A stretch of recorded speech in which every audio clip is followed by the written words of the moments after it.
বসতে হবে বসতে হবে। স্লোগান দিলে তো কথা শুনতে পারবেন না। সবাইকে শান্ত হয়ে বসতে হবে। আর ওই যে ওইখানে কালো গেঞ্জি পরে একটা ছেলে বারে বারে সবাই মাইকে স্লোগান দিচ্ছে। স্লোগান বন্ধ করতে হবে, মাইক বন্ধ করতে হবে। আমরা স্লোগান বন্ধ করে দিই, স্লোগান বন্ধ করি। চেয়ারম্যান সাহেব চেয়ারম্যান সাহেব নির্দেশনা দিয়েছে, আপনারা স্লোগান বন্ধ করেন। আপনাদের কিন্তু কে কে স্লোগান দিচ্ছেন উনি কিন্তু দেখছেন, তারা কিন্তু আইডেন্টিফাই হয়ে যাবেন। আপনারা তার বক্তব্যের চাইতে তো আপনাদের স্লোগান বেশি মূল্যবান না। আপনারা স্লোগান বন্ধ করেন।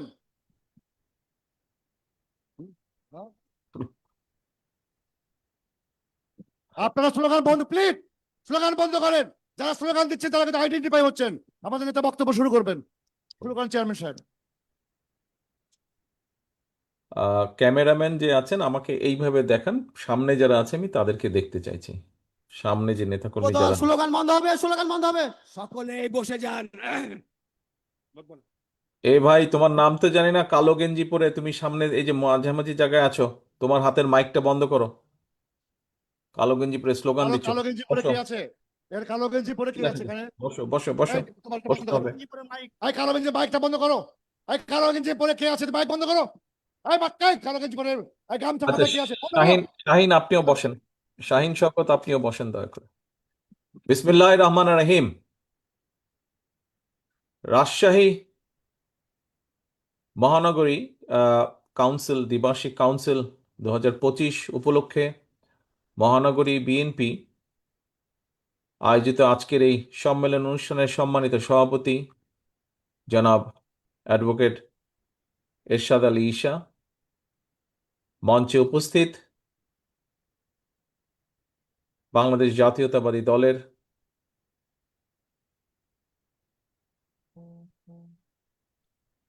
সম্মানিত নেতা জনাব আব্দুল সালাম, উপস্থিত জনাব মিজানুর রহমান মিনু সহ সিনিয়র নেতৃবৃন্দ যারা আছেন জেলা এবং মহানগরী পর্যায়ে, এবং আমার সামনে উপস্থিত কাউন্সিলর বৃন্দ, মহানগরীর কাউন্সিলর বৃন্দ, আসসালাম আলাইকুম। প্রিয় ভাই বোনেরা, আজকে আমরা সকলে এখানে একত্রিত হয়েছি রাজশাহী মহানগরী বিএনপির কাউন্সিল উপলক্ষে। এখানে আমরা একত্রিত হয়েছি। আমরা এতক্ষণ আমাদের বিভিন্ন নেতৃবৃন্দের বক্তব্য শুনলাম। আমরা আমাদের সকল নেতৃবৃন্দ তাদের বক্তব্যে তুলে ধরেছেন এই দেশের পুনর্গঠন, দেশের মানুষের রাজনৈতিক অধিকার প্রতিষ্ঠার জন্য আমাদের এই প্রিয় দলের নেতাকর্মীরা কি কিভাবে বিভিন্ন সময় বিভিন্ন ভূমিকা রেখেছেন বা অবদান রেখেছেন। প্রিয় ভাই বোনেরা,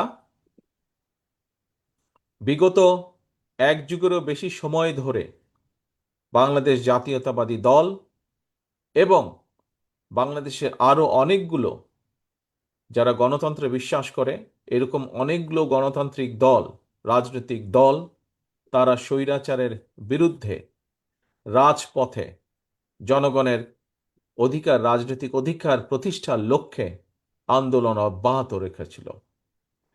বাংলাদেশের মানুষের সমর্থনে, বাংলাদেশের মানুষের সহযোগিতায় গত বছর 5ই আগস্ট আমরা এই দেশ থেকে স্বৈরাচারকে বিতাড়িত করতে সক্ষম হয়েছি। বাংলাদেশের মানুষের সাধারণ দল মত নির্বিশেষে সকল শ্রেণী পেশার মানুষের অংশগ্রহণের মাধ্যমে যে আন্দোলন গড়ে উঠেছিল, সেই আন্দোলনের প্রতিরোধের মুখে টিকতে না পেরে স্বৈরাচার এই দেশ থেকে পালিয়ে গিয়েছে।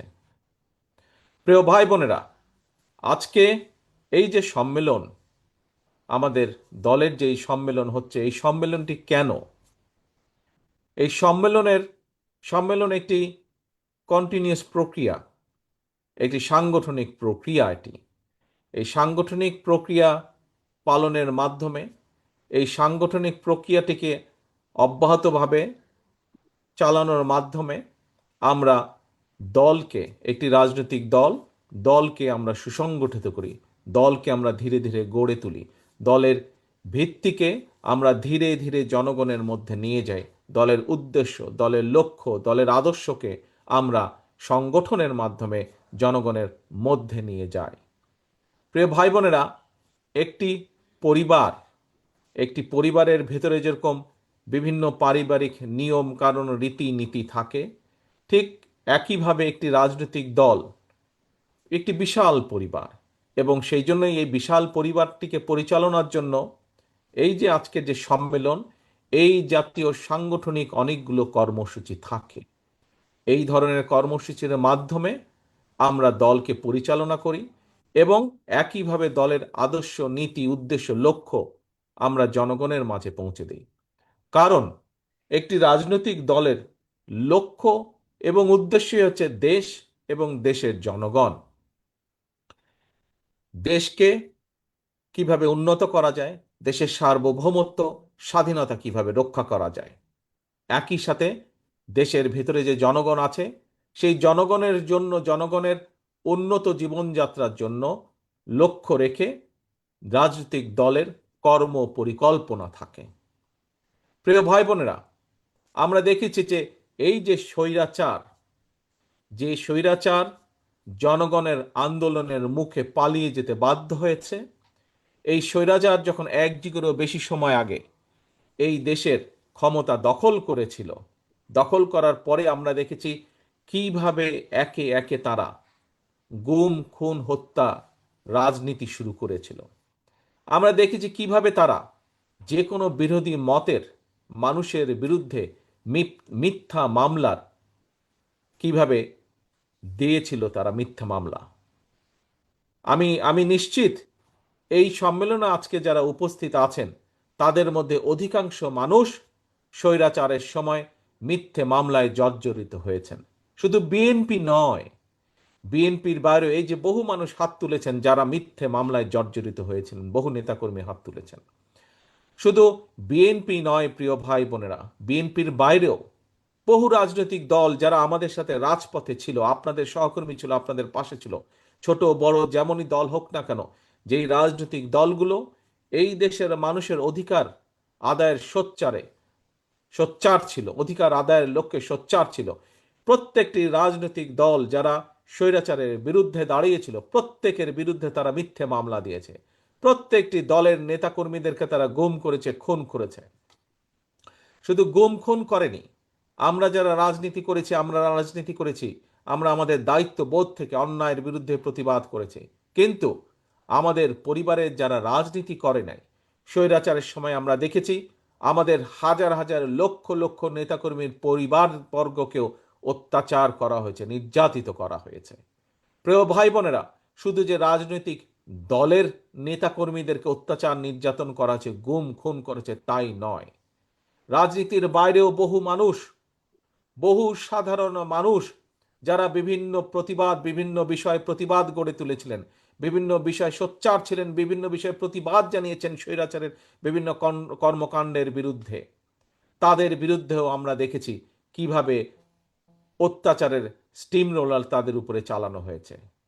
প্রিয় ভাই ও বোনেরা, আমরা দেখেছি সেই সময় বাংলাদেশের নির্বাচন ব্যবস্থাকে কিভাবে ধ্বংস করে দেওয়া হয়েছে। সেটি স্থানীয় নির্বাচন হোক, সেটি কোনো ট্রেড বডি ইলেকশন হোক, কোনো ইউনিয়নের ইলেকশন হোক, সেটি জাতীয় নির্বাচন হোক না কেন, অর্থাৎ প্রতিটি পর্যায়ে, সেটি মসজিদ কমিটি নির্বাচন থেকে শুরু করে, মার্কেট কমিটি নির্বাচন থেকে শুরু করে, সেটি স্থানীয় পর্যায়ে নির্বাচন থেকে শুরু করে জাতীয় পর্যায়ে নির্বাচন, প্রতিটি নির্বাচনী ব্যবস্থাকে ভেঙে চুরে গোড়মার করে দেওয়া হয়েছে। প্রিয় ভাই বোনেরা, শুধু নির্বাচনী ব্যবস্থা নয়, আমরা দেখেছি বিচার ব্যবস্থাকে কিভাবে ধ্বংস করে দেওয়া হয়েছে। আমরা দেখেছি সেই সময় কিভাবে আইন শৃঙ্খলা বাহিনীকে রাজনীতিকরণ করার মাধ্যমে আইন শৃঙ্খলা বাহিনীকে ধ্বংস করে দেওয়া হয়েছিল। প্রিয় ভাই বোনেরা, শুধু তাই নয়, আমরা দেখেছি বাংলাদেশের অর্থনীতিকে কিভাবে ধ্বংস করে দেওয়া হয়েছে এবং মেগা উন্নয়নের নামে কিভাবে মেগা দুর্নীতি করা হয়েছিল, কিভাবে এই দেশের সাধারণ মানুষের অর্থ সম্পদ কিভাবে লুটপাট করে বিদেশে পাচার করে দেওয়া হয়েছে। প্রিয় ভাই বোনেরা, জুলাই আগস্ট মাসে আমরা দেখেছি জনগণ যখন এই সকল রাজনৈতিক দলগুলোর আন্দোলনে শরিক হয়েছে, জনগণ যখন মা বোন থেকে শুরু করে রিক্সা চালক, সিএনজি চালক, মুদি দোকান কর্মচারী, ছোট ব্যবসায়ী, শিক্ষক, উকিল, ডাক্তার, সর্বস্তরের সর্বশ্রেণী পেশার মানুষ যখন এই রাজনৈতিক দলগুলোর দাবির প্রতি একত্রতা ঘোষণা করে আমরা দেখেছি কিভাবে রাজপথে নেমে এসেছিলেন। সেই সময় স্বৈরাচার তাদের ক্ষমতা দখল ধরে রাখার জন্য আমরা দেখেছি হাজার হাজার মানুষের উপরে গুলি করেছে। আমরা দেখেছি কিভাবে ১,৫০০-এর মাত্র ১ মাস ১.৫ মাসের ব্যবধানে আমরা দেখেছি প্রায় ১,৫০০-১,৫০০-এরও বেশি মানুষকে তারা হত্যা করেছে। আমরা দেখেছি কিভাবে ৩০,০০০-এরও বেশি মানুষকে তারা কিভাবে নির্যাতন করেছে, কিভাবে ৩০,০০০-এরও বেশি মানুষ পঙ্গুত্ব বরণ করেছে। এর মধ্যে বহু মানুষ তাদের দৃষ্টি শক্তি সারা জীবনের জন্য হারিয়ে ফেলেছে। আমরা দেখি যে এর মধ্যে বহু মানুষ, কারো পা নষ্ট হয়ে গিয়েছে, কারো হাত নষ্ট হয়ে গেছে, বিভিন্নভাবে ক্ষতিগ্রস্ত হয়েছে। প্রিয় ভাই বোনেরা, তবে বাংলাদেশের মানুষের সর্বাত্মক চেষ্টায়, সহযোগিতায় আলহামদুলিল্লাহ আল্লাহর রহমতে আমরা সফল হয়েছি। আমরা এই দেশ থেকে স্বৈরাচারকে বিতাড়িত করতে সক্ষম হয়েছি। প্রিয় ভাই বোনেরা, এখন স্বৈরাচার বিতাড়িত হয়েছে। আমরা কি চেয়েছিলাম? আমরা চেয়েছিলাম স্বৈরাচারের বিরুদ্ধে আন্দোলনের অন্যতম মূল লক্ষ্য ছিল আমাদের জনগণের রাজনৈতিক অধিকার প্রতিষ্ঠিত করা। স্বৈরাচারের বিরুদ্ধে আমাদের আন্দোলনের মূল লক্ষ্য ছিল জনগণের বাক ব্যক্তি স্বাধীনতা প্রতিষ্ঠিত করা। প্রিয় ভাই বোনেরা, আজ স্বৈরাচার বিতাড়িত হয়েছে, স্বৈরাচার পালিয়ে গেছে। জনগণের শাসন আমাদেরকে প্রতিষ্ঠিত করতে হবে, জনগণের রাজনৈতিক অধিকার আমাদেরকে প্রতিষ্ঠিত করতে হবে। সারা গণতান্ত্রিক বিশ্বে জনগণের রাজনৈতিক অধিকার প্রতিষ্ঠার মূল উপায় হলো, মূল পন্থা হলো জনগণের সরাসরি ভোট প্রয়োগের ব্যবস্থা করা। এবং সেই ভোট প্রয়োগের মাধ্যমে জনগণ নির্ধারণ করবে কে আগামী দিনে একটি নির্দিষ্ট মেয়াদ পর্যন্ত এই দেশকে পরিচালনা করবে, জনগণের উন্নয়নের জন্য কাজ করবে। প্রিয় ভাই বোনেরা, আমরা দেখছি অন্তর্বর্তীকালীন সরকার সেই পথে ধীরে ধীরে এগিয়ে যাচ্ছে। আমরা কিছুদিন আগে সরকারের পক্ষ থেকে শুনেছি, তারা ঘোষণা করেছে, সরকারের পক্ষ থেকে ঘোষণা করা হয়েছে ইনশাল্লাহ আগামী রমজানের আগে ইনশাল্লাহ দেশে জাতীয় নির্বাচন অনুষ্ঠিত হবে। প্রিয় ভাই বোনেরা, এই জাতীয় নির্বাচন অনুষ্ঠানের মাধ্যমে জনগণের অধিকারের প্রথম পদক্ষেপ বাস্তবায়িত হবে। এখন শুধু ভোট হলেই হবে না, ভোটের মাধ্যমে শুধু সরকার গঠন করলেই হবে না।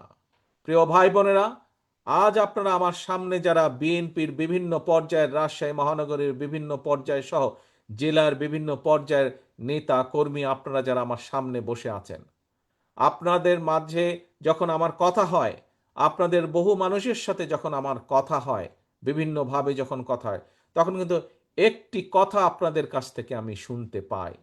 কি সেই কথাটি? সেই কথাটি হচ্ছে, আপনারা যখন আপনাদের গ্রামে হোক, আপনাদের পাড়ায় হোক, বিভিন্ন জায়গায় যখন আপনারা যান, সাধারণ মানুষের সাথে যখন কথা বলেন, তখন সাধারণ মানুষ আপনাদের কাছে জানতে চায় দেশের ভবিষ্যৎ কি। সাধারণ মানুষ আপনাদের কাছে জানতে চায় বিএনপি কিভাবে কি করবে আগামী দিনে। অর্থাৎ এই যে কথাগুলো আপনাদের কাছে জানতে চায়, কেন জানতে চায়? কি ভাইরা, আপনাদের কি ধারণা আছে কেন জানতে চায়? ধারণা আছে? কারণ বাংলাদেশের অধিকাংশ জনগণ বিএনপির উপরে আস্থা রাখতে চায়, এবং যেহেতু আপনি একজন বিএনপির নেতা বা বিএনপির কর্মী, সেই জন্য তারা আপনাদের কাছে জানতে চায় দেশ এবং দেশের জনগণের ভবিষ্যৎ কি হবে। প্রিয় ভাই বোনেরা, একটু আগে আমি বলেছি স্বৈরাচার বিতাড়িত হয়েছে, জনগণের রাজনৈতিক অধিকার ধীরে ধীরে প্রতিষ্ঠার দিকে এগিয়ে যাচ্ছে। আগামী নির্বাচনের মাধ্যমে জনগণের রাজনৈতিক অধিকার প্রতিষ্ঠার প্রথম পদক্ষেপ ইনশাল্লাহ বাস্তবায়িত হবে। কিন্তু সেখানে থেমে থাকলে তো চলবে না আমাদের। ইনশাল্লাহ আমরা দৃঢ়ভাবে বিশ্বাস করি আগামী নির্বাচনে ইনশাল্লাহ দেশের অধিকাংশ জনগণের সমর্থন ধানের শীষ তথা বিএনপি পাবে, এবং ধানের শীষ এবং বিএনপি পাবার পরে আমাদের সামনে অনেকগুলো চ্যালেঞ্জ আছে। প্রিয় ভাই বোনেরা, বক্তব্যের শুরুতে আমি যেমন বলেছিলাম যে আমরা এই যে আজকে সম্মেলন করছি, কেন করছি? আমরা সম্মেলন করছি, এই সম্মেলনের মাধ্যমে আমরা নেতাকর্মীকে দায়িত্ব দিব, তারা সুন্দরভাবে দলকে আরো শক্তিশালীভাবে যেভাবে গড়ে তুলবেন, তারা দলের নীতি আদর্শকে নিয়ে যাবেন জনগণের কাছে। প্রিয় ভাই বোনেরা, ঠিক আগামী নির্বাচনে ইনশাল্লাহ জনগণের সমর্থনে সরকার গঠনে আমরা সক্ষম হলে আমাদেরকে এই দেশকে গড়তে হবে। একটু আগেই আমি বলেছি, স্বৈরাচার এই দেশের শিক্ষা ব্যবস্থাকে ধ্বংস করে দিয়েছে, স্বৈরাচার এই দেশের বিচার ব্যবস্থাকে ধ্বংস করে দিয়েছে, আইন শৃঙ্খলা বাহিনীকে ধ্বংস করে দিয়েছে, অর্থনৈতিক ব্যবস্থাকে ধ্বংস করে দিয়েছে, স্বাস্থ্য ব্যবস্থাকে ধ্বংস করে দিয়েছে। প্রত্যেকটি ব্যবস্থাকে তারা ধ্বংস করে দিয়েছিল তাদের নিজেদের স্বার্থে। আজকে তাই আমাদেরকে ইনশাল্লাহ আগামী নির্বাচনে আমরা সরকার জনগণের সমর্থন নিয়ে ইনশাল্লাহ সরকার গঠনে সক্ষম হলে পরে আমাদেরকে এই চ্যালেঞ্জগুলো মোকাবেলা করতে হবে। অনেকগুলো চ্যালেঞ্জ আছে সামনে। এই দেশের যারা যুবক, যারা বেকার, তাদের কর্মসংস্থানের ব্যবস্থা করতে হবে। যুবকদেরকে হয় আমাদের ট্রেনিং দিতে হবে, দক্ষ করে গড়ে তুলতে হবে। দক্ষ করে গড়ে তোলার মাধ্যমে তাদের কর্মসংস্থান দেশে এবং বিদেশে করতে হবে। প্রিয় ভাই বোনেরা, স্বৈরাচার শিক্ষা ব্যবস্থাকে ধ্বংস করে দিয়ে গেছে। আমাদেরকে এই শিক্ষা ব্যবস্থাকে ঢেলে সাজাতে হবে। আমাদেরকে প্রাথমিক পর্যায় থেকে শুরু করে স্কুল কলেজ পর্যায় পর্যন্ত আমাদেরকে ভালো শিক্ষক নিয়োগ করতে হবে, নতুন শিক্ষক নিয়োগ করতে হবে। এর মাধ্যমে যেমন কর্মসংস্থানের ব্যবস্থা করতে হবে, একইভাবে শিক্ষার আলো পৌঁছে দিতে হবে আমাদের শিক্ষার্থীদের কাছে। কারণ এই শিক্ষার্থী তারাই হচ্ছে আমাদের ভবিষ্যৎ বাংলাদেশ, আমাদের ভবিষ্যৎকে গড়ে তুলতে হবে। প্রিয় ভাই বোনেরা, আমাদের স্বাস্থ্য ব্যবস্থা ভেঙে ফেলেছে একদম। আমরা দেখেছি স্বৈরাচারের সময় যাদের পক্ষে সম্ভব হয়েছে, স্বৈরাচার এমনভাবে স্বাস্থ্য ব্যবস্থাটাকে সাজিয়েছিল যাতে করে মানুষ বাধ্য হয় পার্শ্ববর্তী একটি দেশে গিয়ে স্বাস্থ্য সেবা নেবার জন্য। এই দেশের ডাক্তার নার্সদের, এই দেশের চিকিৎসা কেন্দ্র হসপিটালগুলোর ব্যবস্থাগুলো একদম ধ্বংস করে দিল। ইচ্ছা করে তারা পাঠিয়ে দিত ভিন্ন একটি দেশে, পার্শ্ববর্তী দেশে। এবং আমাদের যেরকম ধ্বংস করে দিয়েছে চিকিৎসা ব্যবস্থা, একইভাবে বৈদেশিক মুদ্রাগুলাও চলে যেত, চিকিৎসার নাম করে বৈদেশিক মুদ্রা চলে যেত। প্রিয় ভাই বোনেরা, এই ব্যবস্থার পরিবর্তন করতে হবে। আমাদের নিজেদের ডাক্তার গড়ে তুলতে হবে, নিজেদের নার্স গড়ে তুলতে হবে। আমাদেরকে আমাদের হাসপাতালগুলোকে এমনভাবে ধীরে ধীরে গড়ে তুলতে হবে যাতে বাংলাদেশের মানুষ, সেটি ধনী হোক গরিব হোক, যেই মানুষই হোক না কেন, সঠিকভাবে এই দেশের হাসপাতালগুলোতেই যেন মানুষ চিকিৎসা পায়। প্রিয় ভাই বোনেরা, বাংলাদেশ একটি কৃষি প্রধান দেশ। এই রাজশাহী মহানগরী বা এই রাজশাহী জেলা, এই রাজশাহী বিভাগ, আমরা দেখেছি কিভাবে ফারাক্কার কারণে আজ পদ্মা নদী শুকিয়ে যাচ্ছে। আমরা দেখতে পাচ্ছি কিভাবে একসময় সুজলা সুফলা সবুজের ছায়া ছিল, সেখানে এই পানির অভাবে কিভাবে, পদ্মা নদীর পানির অভাবে কিভাবে চারিদিকে মরুভূমি হয়ে যাচ্ছে ধীরে ধীরে। প্রিয় ভাই বোনেরা, আমাদেরকে চেষ্টা করতে হবে। আমরা আন্তর্জাতিক আদালতে যাব দরকার হলে, আমরা জাতিসংঘে যাব দরকার হলে, আমাদের পানির হিস্যা বের করে নিয়ে আসতে হবে। আবার আমাদেরকে পদ্মা নদীতে পানির ব্যবস্থা করতে হবে। আমাদেরকে খালগুলো খনন করতে হবে যাতে শুকনো মৌসুমে যদি আবার পানি নিয়ে আমরা পানির ব্যবস্থা করি এবং আবার যদি পানি নিয়ে তারা ঝামেলা করে, তাহলে যাতে আমাদের খালগুলো পানি ধরে রাখতে পারে আমাদের কৃষকদের জন্য, আমাদের মানুষের ব্যবহারের জন্য সার্বিকভাবে পানির ব্যবস্থা আমাদেরকে করতে হবে। কাজে প্রিয় ভাই বোনেরা, সামনে অনেক কাজ, সামনে অনেক চ্যালেঞ্জ। এই চ্যালেঞ্জগুলো আমাদেরকে নিতে হবে। আমাদেরকে আমাদের দেশের বেকারদের কর্মসংস্থানের ব্যবস্থা করতে হবে। ছোট ছোট কলকারখানা আমাদেরকে গড়ে তুলতে হবে। এই কলকারখানা গড়ে তোলার মাধ্যমে এই কলকারখানায় যেসব দ্রব্য উৎপাদিত হবে সেগুলো একদিকে দেশের মানুষের ব্যবহারের জন্য, আবার একই সাথে আমাদেরকে বিদেশেও রফতানি করতে হবে। প্রিয় ভাই বোনেরা, প্রিয় ভাই বোনেরা, আমাদের সামনে চ্যালেঞ্জ আছে। আজ বহু মানুষ বিভিন্ন সমস্যার কারণে বিচারালয়ে যেতে হয়, বিভিন্ন পর্যায়ের বিচার ব্যবস্থার কাছে বহু মানুষকে যেতে হয়, সেটি জমির সমস্যা হোক, বিভিন্ন বিষয় সমস্যা হোক, পারিবারিক হোক, সামাজিক হোক, বিভিন্ন ব্যবসা। কিন্তু আমরা দেখছি কিভাবে বিচার ব্যবস্থার জটিলতার কারণে, দীর্ঘসূত্রিতার কারণে বছরের পর বছর সাধারণ মানুষকে কোর্টের বারান্দায় ঘুরতে হয়। আমাদেরকে এই ব্যবস্থার পরিবর্তন করতে হবে, যাতে করে মানুষ দ্রুত বিচার ব্যবস্থা পায়, দ্রুত বিচার পায়, দ্রুত সুরাহা করতে পারে তার সমস্যার সমাধান। প্রিয় ভাই বোনেরা, আপনাদের সামনে আমি এরকম কতগুলো চ্যালেঞ্জের কথা আজ তুলে ধরেছি। এরকম আরো বহু চ্যালেঞ্জ আছে আমাদের। এই চ্যালেঞ্জগুলো আমাদেরকে মোকাবেলা করতে হবে। কৃষির চ্যালেঞ্জ আছে, কৃষকদেরকে সঠিক সময় বীজের ব্যবস্থা করতে হবে, কৃষকদেরকে সঠিক সময়ে আমাদের সার পৌঁছাতে হবে, কৃষি উৎপাদন আমাদেরকে বাড়াতে হবে। আবার একই সাথে খেয়াল রাখতে হবে মানুষ যাতে স্বল্প মূল্যে কৃষি পণ্য পায়, কিন্তু একই সাথে আবার কৃষকও যাতে তার উৎপাদিত দ্রব্যের সঠিক মূল্য পায়। ভাই বোনেরা, বিগত এক যুগ ধরে স্বৈরাচারের শাসন আমলে এই দেশকে ধ্বংস করে দেওয়া হয়েছে। আপনারা যখন মানুষের কাছে যান, মানুষ এই জন্যই আপনাদের কাছে জানতে চায়, কারণ মানুষ বিশ্বাস করে যে একমাত্র বাংলাদেশ জাতীয়তাবাদী দল, একমাত্র আপনাদের প্রিয় দল বিএনপির পক্ষেই সম্ভব ধীরে ধীরে এই দেশকে আবার গড়ে তোলা। এখানে অনেক মুরব্বী উপস্থিত আছেন, বহু মুরব্বী এখানে উপস্থিত আছেন। মুরব্বীদের নিশ্চয়ই খেয়াল আছে, আমরা দেখছিলাম স্বাধীনতার পরে যারা দেশ শাসনে এসেছিল, ক্ষমতায় এসেছিল, আমরা দেখেছি ৭৪ সালে কিভাবে দুর্ভিক্ষে ছেয়ে গেছিল, ৭৫ সালে কিভাবে দুর্ভিক্ষে ছেয়ে গেছিল। কিন্তু পরবর্তীতে আমরা দেখেছি শহীদ জিয়ার আমলে কিভাবে আবার খাদ্য উৎপাদন বৃদ্ধি করার মাধ্যমে দুর্ভিক্ষকে দূর করে আমরা বিদেশে খাদ্য রফতানি করেছিলাম। প্রিয় ভাই বোনেরা, বাংলাদেশ একটি সম্ভাবনাময় দেশ, শুধু প্রয়োজন সঠিকভাবে পরিচালনা করা। আসুন, এই কাজ বিএনপি করে দেখিয়েছে অতীতে।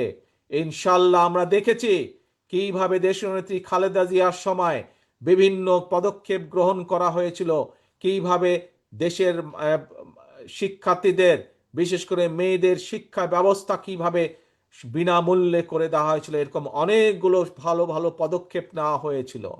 ভাই বোনেরা, আসুন, আজ দেশের মানুষ আপনাদের দিকে, আজকে দেশের মানুষ তাকিয়ে আছে। দেশের মানুষ আজ বিএনপির দিকে তাকিয়ে আছে, দেশের অধিকাংশ মানুষ, যে বিএনপি দেশকে সঠিকভাবে পরিচালনা করবে। কিন্তু এই যে চ্যালেঞ্জগুলো আছে, যেই চ্যালেঞ্জগুলোর কথা আপনাদের সামনে আমি তুলে ধরলাম, এই চ্যালেঞ্জগুলো যদি মোকাবেলা করতে হয়, তাহলে সবচেয়ে প্রথম কাজ হচ্ছে আমাদেরকে ঐক্যবদ্ধ হতে হবে। বিএনপির সকল নেতা কর্মীদেরকে ঐক্যবদ্ধ হতে হবে। আমরা যদি ঐক্যবদ্ধ হতে না পারি, তাহলে আমরা ওই চ্যালেঞ্জগুলো মোকাবেলা করতে পারবো না। জনগণের আস্থা এবং জনগণের বিশ্বাস আমাদের উপরে আছে, কিন্তু এই বিশ্বাস এবং আস্থা ধরে রাখার দায়িত্ব কিন্তু জনগণের না। এই বিশ্বাস এবং আস্থা ধরে রাখার দায়িত্ব কার? আমাদের সকলের। আমরা যারা বিএনপি করি, জনগণ যাতে আমাদের উপরে আস্থা রাখে, জনগণ যাতে আমাদের উপরে বিশ্বাস রাখে, সে আস্থা এবং বিশ্বাস ধরে রাখার দায়িত্ব কার? কি ভাই, কার এই দায়িত্ব বলেন দেখে? কে? শুনতে পাই না, আমি অনেক দূরে, হাত তুললে আমি দেখতে বুঝতে পারবো যে কার। আপনারা বলছেন কি আপনাদের? ইয়েস, এই দায়িত্ব হচ্ছে শহীদ জিয়ার প্রতিটি নেতাকর্মীর, এই দায়িত্ব হচ্ছে খালেদা জিয়ার প্রতিটি নেতাকর্মীর, এই দায়িত্ব হচ্ছে শহীদ জিয়ার নেতাকর্মীর, এই দায়িত্ব হচ্ছে খালেদা জিয়ার নেতাকর্মীর। দায়িত্ব জনগণের যে আস্থা আমাদের উপরে আছে, এই আস্থাকে ধরে রাখা। প্রিয় ভাই বোনেরা, আসুন, এই দেশ আমাদের সকলের, এই দেশ বাংলাদেশের ২০ কোটি মানুষের দেশ। শহীদ জিয়া স্বাধীনতা ঘোষণার মাধ্যমে এই দেশের কে মুক্ত করার, এই দেশকে স্বাধীন করার যুদ্ধ ঘোষণা করেছিলেন। পরবর্তীতে 90-এ স্বৈরাচারের বিরুদ্ধে আন্দোলন করে স্বৈরাচার মুক্ত করেছিলেন এই দেশ দেশনেত্রী খালেদা জিয়া। কাজেই সেই দলের নেতা এবং কর্মী হিসাবে আজ আপনাদের উপরে পবিত্র দায়িত্ব, সামনের দিনে এই দেশকে এগিয়ে নিয়ে যাওয়া, দেশকে পুনর্গঠন করার জন্য। প্রিয় ভাই বোনেরা, আপনাদের নিশ্চয়ই মনে আছে সকলের, প্রায় 2 বছর আগে স্বৈরাচারের সময় আমরা বাংলাদেশের মানুষের সামনে 31টি দফা উপস্থাপন করেছিলাম, যেগুলো রাষ্ট্র মেরামত দফা হিসাবে পরিচিতি লাভ করেছিল। সেই 31 দফার মধ্যে আমরা বিভিন্ন সংস্কার কর্মসূচি দিয়েছিলাম। আমরা দেখেছি বর্তমান অন্তর্বর্তীকালীন সরকার একটি সংস্কার কমিশন গঠন করেছে, কিন্তু নিশ্চয়ই আপনারা পত্রপত্রিকায় দেখেছেন যে বিভিন্ন রাজনৈতিক দলকে নিয়ে যে সংস্কার কমিশনে আলাপ আলোচনা হয়েছে, যত সংস্কার আলাপ আলোচনা হয়েছে তার অধিকাংশ সংস্কার বিএনপি 2.5 বছর আগেই জাতির সামনে ঘোষণা করেছিল। আজ অনেকে সংস্কার নিয়ে করছে, কথা বলছে, কিন্তু এই সকল সংস্কারের কথা আমরা আগেই বলেছি, কারণ আমরা বিশ্বাস করি যে এই দেশকে যদি সামনে এগিয়ে নিতে হয়, এই দেশের মানুষের জীবন ব্যবস্থার যদি উন্নতি করতে হয়, তাহলে কতগুলো ব্যাপারে রাষ্ট্রের সংস্কার করতে হবে। এবং সেই জন্যই আমরা অন্য কেউ চিন্তা করার আগে বিএনপি আপনাদের দলই দেশের সামনে, দেশের মানুষের সামনে সর্বপ্রথম প্রায় 2.5 বছর আগে সংস্কার প্রস্তাব উপস্থাপন করেছি আমরা। প্রিয় ভাই বোনেরা, আসুন আজকে আমরা স্বৈরাচারকে আমরা বিদায় করেছি, বিতাড়িত করেছি। আমরা দেশের মানুষের সামনে সংস্কার প্রস্তাব দিয়েছি দেশকে পুনর্গঠন করার জন্য, দেশকে এগিয়ে নিয়ে যাওয়ার জন্য, দেশের মানুষের জীবন ব্যবস্থা ভালো করার জন্য। আমাদের পরবর্তী পদক্ষেপ, আমরা আমাদের পলিসি দিয়েছি, আমরা আমাদের পরিকল্পনা দেশের মানুষের সামনে উপস্থাপন করেছি।